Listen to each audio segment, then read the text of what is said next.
পাকিস্তানের সাবেক প্রধানমন্ত্রী ইমরান খানের ডাকা সমাবেশ থেকেই দেশটিতে সরকার পতনের অভ্যুত্থান হতে পারে বলে গুঞ্জন উঠেছে। কারাগার থেকেই পাকিস্তানের স্মরণকালে সবচেয়ে বড় বিক্ষোভ সমাবেশের ডাক দিয়েছেন ইমরান খান, যাকে শেষ ডাক বলেও আখ্যায়িত করা হয়েছে।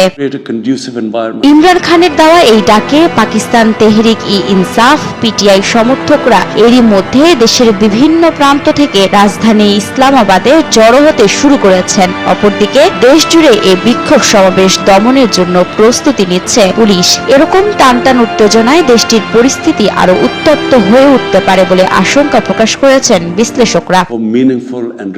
দেশটির গুরুত্বপূর্ণ পাঞ্জাব রাজ্য সরকার বড় ধরনের সহিংসতা রোধে 3 দিনের জন্য 144 ধারা জারি করেছে এবং 10,700 পুলিশ সদস্যকে প্রস্তুত রেখেছে। জমায়েত ঠেকাতে ব্লক করে রাখা হয়েছে রাজধানী ইসলামাবাদ যাওয়ার বিভিন্ন সড়ক।